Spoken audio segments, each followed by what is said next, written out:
امریکا چې کوم اعلان کړی چې له طالبانو له امارت اسلامي څخه به خپلې وسلې بیرته ترلاسه کوي، آیا امریکا کولی شي چې دغه وسلې بیرته له طالبانو څخه واخلي او طالبان د دوی په مقابل کې داسې کولی شي چې دغه وسلې نه کړي ور؟ دا به څنګه وي؟ پر دې مورد باندې پر دې موضوع باندې دوستانو یو خوندور بحث له تاسو سره شریکه کوم. راځئ تر هر څه له مخه دا وګورو او ځان ور باندې پوه کړو چې امریکا له افغانستان څخه خپلې وسلې پر څه رقم باندې بیرته اخیستلی شي او د دوی په مقابل کې طالبان دا وسلو ته تیار دي چې بیرته یې ورکړي او که نه. تر دې مخکې راځئ دوستانو دا یو ویډیو وګورو. لیوال صاحب که د ټرمپ همدې خبرې ته ورشو چې له امریکا څخه اسلامي امارت ته ورپاتې شوي وسلې اخلي، فکر کوئ چې ټرمپ به دا کار وکړي؟ په هیڅ صورت محمدي صاحب نو شي کولی مخکې وویل چې امریکا د نړۍ حالاتو ته په کتلو قدم ږدي، هغه د ده کمپایني شعارونو ته به ډېر ارزښت نه ورکوو، عمل کې به اوس عملا دی ولسمشر ده، نن ولسمشر سو تر ننه پورې دا شعاري وړاندې وتی، چې کله په عمل کې موږ ولید مخکې دوره کې عمل کې هم 2014 کې دا چې کله ټاکنې وګټلې کمپاین کې هم دا ویل چې زه به افغانستان ته نور ځواکونه ورولېږم، زه به د طالبانو پوست په خاورو وموږم، زه به افغانستان دوی نه تصفیه کړم او مخکې هم د اخطارونو کنټرول نشي. د کال په جریان کې پالیسي بدله شوه که یادېږي، اعلان یې وکړل چې موږ افغانستان نه وځو، یعنې دا عملا از ویل شوی ده، بیا ارزښت نه لري چې په دې بحث وکړو. خو اسلامي امارت ټولې نړۍ سره اقتصادي محوره پالیسي غوره کړې، ټولو سره غواړي اقتصادي ښه روابط ولري، د جګړې تکل نه لري او نه امریکا سره نه نورې نړۍ سره. پاتې شوه د زور و زورواکي مسله، دلته ازمویل شوي سره موږ امریکایانو سره ډېره بده مخینه لرو، وهلي یو وهلي م دي، مات کړي یو ښه مو مات کړي دي، داسې مو مات کړل چې اوس نړۍ کې سیاسي حیثیت یې هغه د 2020 کال کم نه ده. پاتې شوه که چیرې امریکا غواړي چې بیرته مرکزي اسیا ته را وګرځي، دلته د خپل سیاسي ځواک ولري، افغانستان ته مجبوریت لري، نو سیاسي اسلامي امارت هم د امریکا د مجبوریت ته په کتلو قدم ږدي، یعنې موږ د سیاست هغه توپ د موږ په میدان کې ده. اسلامي امارت دا درک کړی، ځکه خو که د شرق طرف ده او که د غرب، دوی د خپله غوښتنې له اسلامي امارت نه لري.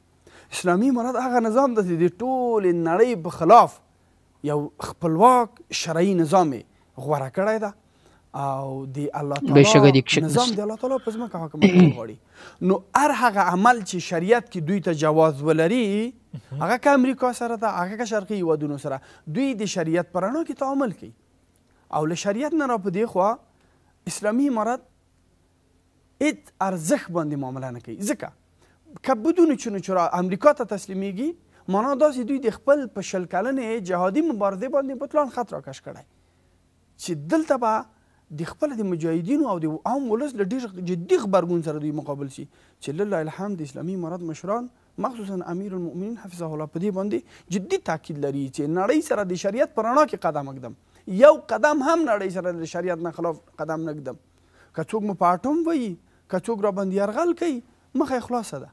موږ تکل د جګړې نه لرو، خو چا چې موږ وهلي یو، انګلیسانو هم تجربه کړې ده، روسانو هم تجربه کړې او امریکایانو هم درو سره واړو ته مات ورکړي. دا تجربه شوي جګړې بیا نړۍ کې نه تکراریږي، له دې نه ډاډه اوسېږئ.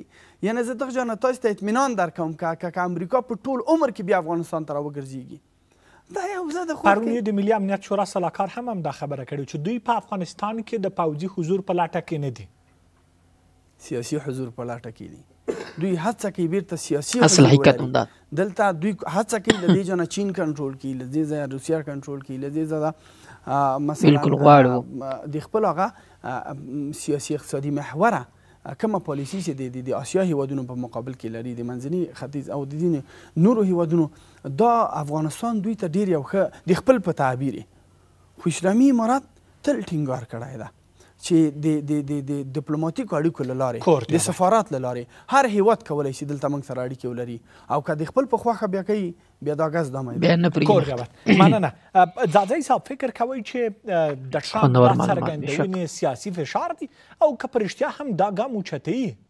ښه لومړی خو دغه وسلې د چا په وخت کې دلته پاتې شوي دي دا یو مهم سوال ده دا باید دنه وشي. دغه وسلې د ډونالډ ټرمپ د هغې معاهدې په اساس دلته پاتې شوي دي چې په دوحه کې د اوسني حکومت یا د هغه وخت د طالبانو د تحریک سره کړې ده. یعنې دا امضا پمپیو په حضور کې د ځانګړي استازي د بهرنیو چارو وزارت خلیلزاد امضا کړې ده. یعنې دا هغسې مسله نه ده چې دی به راشي او دغه وسلې به واخلي او بیا دغه وسلې دی په کومه لاره اخلي. آیا نظامي برید کوي؟ آیا د سیاسي فشار د وسیلې په توګه ورڅخه ګټه اخلي؟ د خبرو داسې معلومېدل هغه پیسې چې د ده په خبره باندې افغانستان ته ځي په هغه به یو ډول بندي یا به فشار پرې راوړي. هغه پیسې خو دی نه ورکوي. هغه پیسې لکه څنګه چې کامران صاحب هم ورته اشاره وکړه هغه ملل متحد ورکوي. هغه یو بشري د مرسته سیګار ده. وروستي راپور به تاسو لیدلی وي ګڼه برخې د دې امریکا دي په دې ښه هغه دوی په دې باندې تاکید کوي چې دغه ملل متحد ته دغه ډېرې پیسې چې دي موږ یې ورکوو. ولې دغه پیسې دی په کومو لارو چارو مصرفوي؟ آیا دا د نظام د تقویې دپاره مصرفوي؟ دا د کومې بلې لارې دپاره مصرفوي؟ که دا بشري مرسته ده دا پیسې د بشري مرستې په نوم افغانستان ته راځي او دلته په همدې نوم باندې مصرفیږي. هغه د بشري برخې هغه هم موږ ته معلوم ده چې بیرته 80% پیسې معاشات او د دوی لوجستیک بیرته د افغانستان څخه وباسي او ډېرې کمې مقدار پیسې د افغانستان خلکو ته دوی پرېږدي چې هغه کفایت هم نه کوي. ولې دوه اساسي بحث دا ده چې امریکا به هیڅکله نظامي برید په افغانستان باندې ونه کړي ځکه چې دوی پالیسي دا نه کوي. هغه څه چې د امریکا پالیسي ده هغه په اوسنیو شرایطو کې د دوی هغه بریدونه نه دي. دوی افغانستان څخه په اوسني وخت کې وتلي دي شړل شوي دي. یعنې دوی بیرته دا تابعیان نه لري چې افغانستان کې نظامي برید وکړي. او د سیاسي فشار د وسیلې په توګه ورڅخه ګټه اخلي. دوی د دې په توګه د دې څخه استفاده کوي چې مثلا زه به باګرام ونیسم زه به خپلې وسلې ترلاسه کړم. داسې خبرې خو ډېرې دوی کړي. آیا ګرینلینډ به دوی ونیسي؟ آیا پونا کانال به ټرمپ ونیسي؟ آیا کاناډا به د خپلې خاورې برخه وګرځوي؟ دا خو اصلا امکان نه لري. دی هغو حریفانو ته چې په نړیواله سطحه دی ورسره ښکیل ده هغوی ته یو ډول اختاریې ورکوي یو ډول هغه حساسې نقطې ور په ګوته کوي چې تاسو که دلته حضور لرئ که چېرته ګرینلینډ کې روسیه حضور لري موږ هم تابعه لرو چې هلته ورشو او دلته تاسو ته نور ځای نشته. پوناما کې که چېرته چین هلته حضور لري اډه لري او هلته دوی رسوخ و نفوذ لري دلته دی هم ورته یادونه کوي چې دلته زه هم حضور پیدا کوم او دا تابعه لرم چې دلته راشم. نو دلته باګرام دی نه نیسي. دلته د دوی هغه مثلا حدسې د چین او د نورو هیوادونو شنډوي چې دلته د اقتصادي نفوذ په لټه کې دي. د افغانستان د لارې دوی اقتصادي ګټه وټه کوي. افغانستان ته دوی د یو اقتصادي فرصت په سترګه ګوري.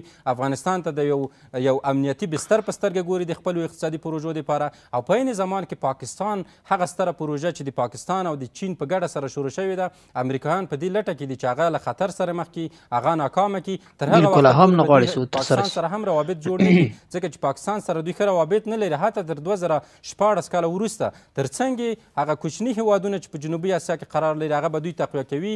دوی د مالدیف سره دفاعي تړون لري تر څو یو لاره یو کمربند هغه پروژه چې ده هغه دوی ناکامه کړي او عملا چین ته یوه ضربه ورسوي. تر څنګ په تایوان کې هم دوی ته مشکل جوړول غواړي. نو دغه اساسي نقطې دي چې ټرمپ یې ټارګېټول غواړي په سیاسي لحاظ باندې مخکې د دې نه چې د عملي اقدام مخکې د دې نه چې دی راشي په قدرت کې او د دې دپاره لاره چارې وسنجوي. مننه. امان صاحب که احیانا داسې فکر وکړو چې دا وسیلې به دوی اخلي یا ورته سپارل کېږي یا ورکړل کېږي د کوم میکانیزم پر اساس؟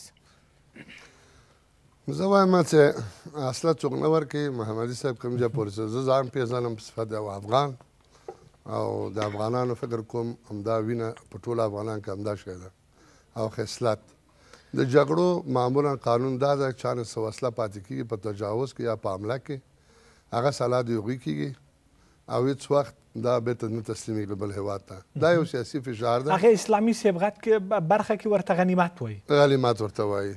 بلکل دا وایو چې دا یو نوه فشارونه دي. مکې ځایي صاحب یادوري وکړه چې ترامپ غواړي د روانشناسۍ لحاظه غواړي روحي فشارونه مخکې له مخکې په نړۍ خپاره کړي.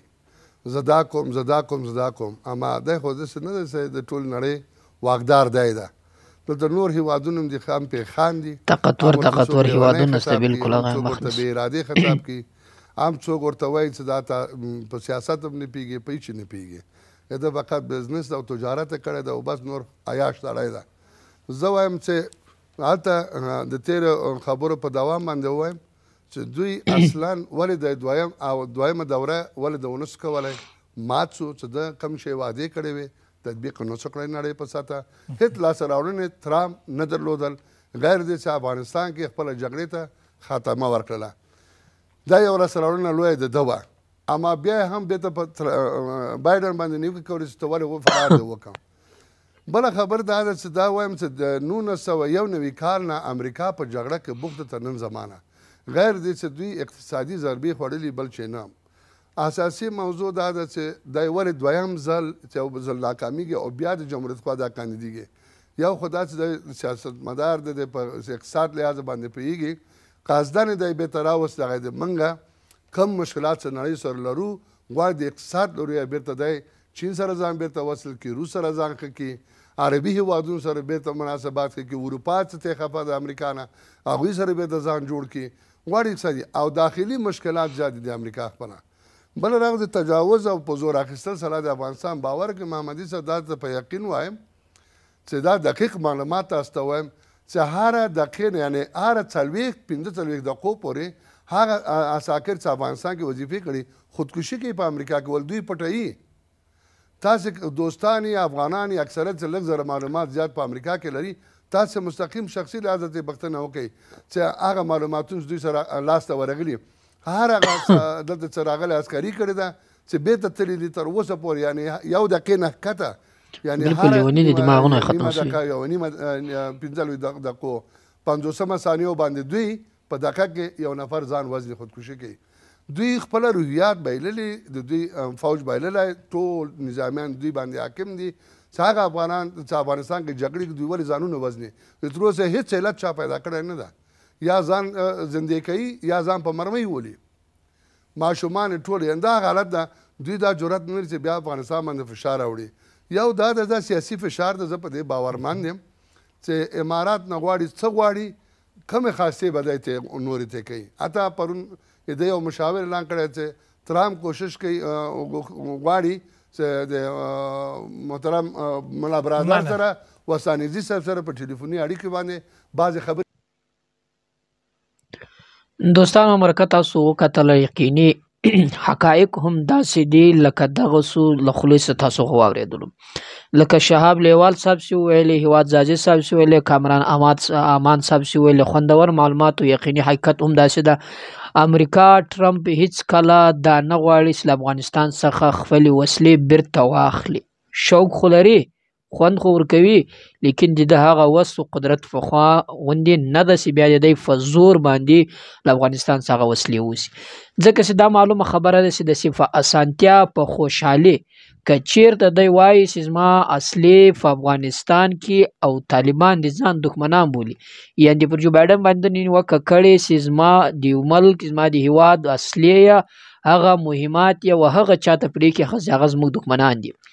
نو که چیرې دی هم غواړي چې دغه ترلاسه کړي نو طالبان خو دی په اسانۍ باندې نه ورکوي نو چې نه ورکوي نو دی مجبور ده چې جګړه به کوي په زور به دا وړي او په زور باندې د خپل زور ازمویلی ده لکه شهاب لیوال صاحب چې وویل تاسو ته دی دلته خپل ځان خپل زور خپل طاقت یې هر څه ازمویلی ده خو هغه طاقت یې کومه نتیجه نه ده ورکړې هغه زور چې ده ازمویلی ده هغه یې کومه نتیجه نه ده ورکړې نو لہذا دی بیا نشي کولی چې جګړه وکړي په زور باندې دا اصلي بیرته ترلاسه کړي. که چیرې دی داسې کړنې کوي مثلا داسې اخطارونه ورکوي و امارت اسلامي ته دی غواړي چې له هغه څخه څه مطالبې دي مثلا هغه ورباندې ومني هغه خپل فرمایشات دي هغه ورباندې ومني خو طالبان د ده یوه فرمایش ته هم نه دي تیار لکه شهاب لیوال صاحب چې تاسو ته وویل چې یعنې هر هغه کار چې له ټرمپ سره له امریکا سره چې هر تړون لاسلیک مونږ کوو امارت اسلامي یې کوي هغه به د شریعت په چوکاټ کې دننه وي. که چیرې د شریعت له چوکاټ څخه یوه لویست اخواته هم و امارت اسلامي نه ده ورته تیار که بیا هم ورته تیار سي ولس یې نه پرېږدي او نه دا اجازت ورکوي چې امریکا ته پر هغو شرایطو باندې غاړه کېږدي چې کوم هغه د شریعت د پښتونوالي د افغانیت خلاف وي داسې کار ته امارت اسلامي هیڅ کله نه د تیار او نه به تیار کړل شي. دوهمه خبر، ټرمپ دا غواړي کوشش کوي چې طالبانو سره خپل اړیکې پر داسې طریقه باندې برابرې کړي چې د افغانستان باګرام اډه یا د افغانستان مابین د په خپل کنټرول کې راولي.